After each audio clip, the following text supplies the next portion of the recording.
ಕಳೆದ 2 ದಿನಗಳಿಂದ ಭಟ್ಕಳ ಪಟ್ಟಣದ ಮಾರಿಕಾಂಬಾ ದೇವಸ್ಥಾನದ ಗದ್ದುಗೆ ಏರಿದ ಸುಪ್ರಸಿದ್ಧ ಮಾರಿದೇವಿ ಹಬ್ಬ ಗುರುವಾರದಂದು ಸಂಜೆ ಸಾವಿರಾರು ಭಕ್ತ ಸಮೂಹದೊಂದಿಗೆ ದೇವಸ್ಥಾನದಿಂದ ಜಾಲಿಕೋಡಿ ಸಮುದ್ರ ತೀರದ ತನಕ ಮಾರಿ ಮೂರ್ತಿಯನ್ನು ಹೊತ್ತು ವಿಸರ್ಜಿಸುವ ಮೂಲಕ ಸುಸಂಪನ್ನಗೊಂಡಿತು.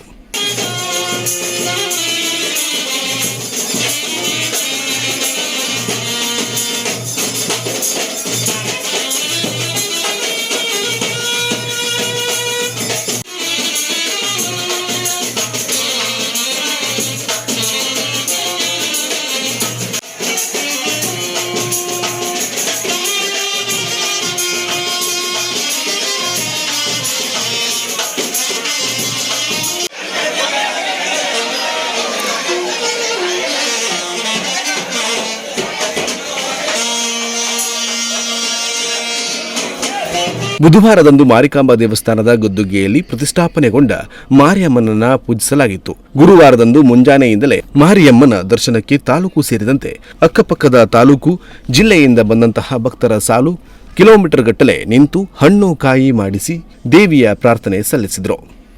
2ನೆಯ ದಿನವಾದ ಗುರುವಾರದಂದು ಊರಿನ ಜನ ಹಬ್ಬವನ್ನು ಆಚರಿಸುವ ಸಂಪ್ರದಾಯ ಮೊದಲಿನಿಂದಲೂ ನಡೆದು ಬಂದಿದೆ. ತಾಲೂಕಿನ ಗ್ರಾಮದ ಜನರು ಮಾರಿದೇವಿಗೆ ಮನೆಯಲ್ಲಿಯೇ ಪ್ರಾರ್ಥಿಸಿ ಕೋಳಿ ಬಲಿ ಮಾಡಿ ಹಬ್ಬವನ್ನು ಆಚರಿಸುತ್ತಾರೆ. ಮಧ್ಯಾಹ್ನ 2:30 ಸುಮಾರಿಗೆ ದೇವಸ್ಥಾನಕ್ಕೆ ಭೇಟಿ ನೀಡಿದ ಜಿಲ್ಲಾಧಿಕಾರಿ ಲಕ್ಷ್ಮೀಪ್ರಿಯ, ಜಿಲ್ಲಾ ಪೊಲೀಸ್ ವರಿಷ್ಠಾಧಿಕಾರಿ ಎಂ ನಾರಾಯಣ್, ಭಟ್ಕಳ ಉಪ ವಿಭಾಗಾಧಿಕಾರಿ ಡಾ ನಯನಾಯನ್ ಹಾಗೂ ತಹಶೀಲ್ದಾರ್ ನಾಗರಾಜ್ ನಾಯ್ಕಡ್ ಅವರು ಮಾರಿಯಮ್ಮನಿಗೆ ವಿಶೇಷ ಪೂಜೆ ಸಲ್ಲಿಸಿದರು.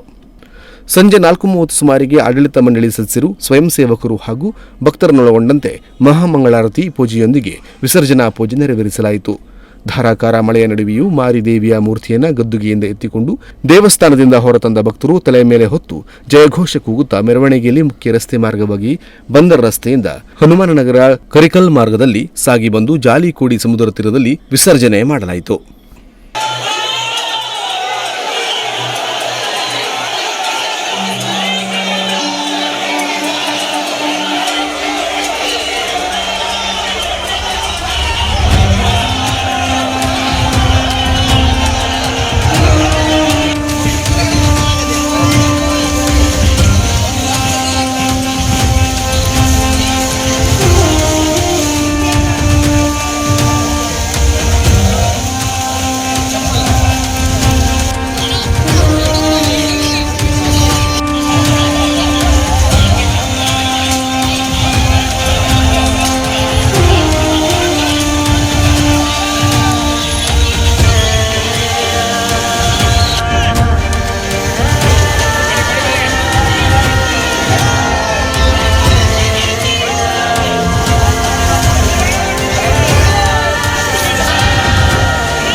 ಇನ್ನು ದಾರಿ ಮಧ್ಯೆ ಇಲ್ಲಿನ ಹನುಮಾನನಗರದಿಂದ ಸಮುದ್ರ ತೀರದ ತನಕ ಮನೆಯ ಮಂದಿ ಮಾರಿದೇವಿ ಮೆರವಣಿಗೆ ಸಾಗಿ ಬಂದಾಗ ಊರಿನ ಜನರು ರಸ್ತೆ ಪಕ್ಕದಲ್ಲಿ ಕೋಳಿ ಬಲಿ ನೀಡಿ ರೋಗ ರುಜಿನಿಗಳ ನಿರ್ಮೂಲನೆ ಮಾಡುವಂತೆ ದೇವಿಯ ಹೂವಿನ ಪ್ರಸಾದ ಸ್ವೀಕರಿಸಿದರು. ಸಂಜೆ ವೇಳೆ 6:30 ವೇಳೆಗೆ ಸಮುದ್ರ ತೀರ ತಲುಪಿದ ಮಾರಿದೇವಿ ಮೂರ್ತಿಯನ್ನ ಸ್ವಯಂ ಸೇವಕರು ಹಾಗೂ ಆಡಳಿತ ಮಂಡಳಿ ಸದಸ್ಯರ ಸಮ್ಮುಖದಲ್ಲಿ ಮಾರಿಯ ಮೂರ್ತಿಯನ್ನ ಮೆರವಣಿಗೆಯ ಮೂಲಕ ಜಾಲಿಕೋಡಿ ಸಮುದ್ರ ತೀರಕ್ಕೆ ಕೊಂಡೊಯ್ದು ಅಲ್ಲಿ ಮೂರ್ತಿಯ ಭಾಗಗಳನ್ನು ಬೇರ್ಪಡಿಸಿ ಸಮುದ್ರದಲ್ಲಿ ವಿಸರ್ಜಿಸಲಾಯಿತು. ಸಕಲ ವಿಧಿವಿಧಾನಗಳ ಮೂಲಕ ವಿಸರ್ಜಿಸುವುದರೊಂದಿಗೆ ಮಾರಿ ಜಾತ್ರೆ ಸಂಪನ್ನಗೊಂಡಿತು.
ಈ ಸಂದರ್ಭದಲ್ಲಿ ದೇವಸ್ಥಾನದ ಆಡಳಿತ ಮಂಡಳಿ ಅಧ್ಯಕ್ಷ ಪರಮೇಶ್ವರ್ ನಾಯ್ಕ್, ಶ್ರೀಧರ ನಾಯ್ಕ್, ಶ್ರೀಪಾದ ಕಂಚುಗಾರ, ನಾರಾಯಣ ಖಾರ್ವಿ, ದಿನೇಶ್ ನಾಯ್ಕ್, ಗೋವಿಂದ ನಾಯ್ಕ್, ನಾರಾಯಣ ಖಾರ್ವಿ ಮುಂತಾದವರು ಮೆರವಣಿಗೆಯಲ್ಲಿ ಪಾಲ್ಗೊಂಡಿದ್ದರು. ಡಿವೈಎಸ್ಪಿ ಮಹೇಶ್ ನೇತೃತ್ವದಲ್ಲಿ ನಗರಸಭೆ, ನಗರ ಠಾಣೆ ಸಿಪಿಐ ಗೋಪಿಕೃಷ್ಣ, ಗ್ರಾಮೀಣ ಠಾಣೆ ಸಿಪಿಐ ಚಂದನ್ ಗೋಪಾಲ್ ಸೇರಿದಂತೆ ಬಿಗಿ ಬಂದೋಬಸ್ತ್ ಒದಗಿಸಿದ್ದರು. ಈ ಸಂದರ್ಭದಲ್ಲಿ ಕರಾವಳಿ ಪಡೆ, ಅಗ್ನಿಶಾಮಕ ದಳ, ಭಟ್ಕಳ ತಾಲೂಕಿನ ಧರ್ಮಸ್ಥಳ ಶೌರ್ಯ ವಿಪತ್ತು ನಿರ್ವಹಣಾ ಘಟಕದ ಸ್ವಯಂ ಸೇವಕರು ಸೇರಿದಂತೆ ಮೊದಲಾದವರು ಪಾಲ್ಗೊಂಡಿದ್ದರು. ಉದಯ ನಾಯ್ಕ್, ನುಡಿಸಿರಿ ನ್ಯೂಸ್, ಭಟ್ಕಳ.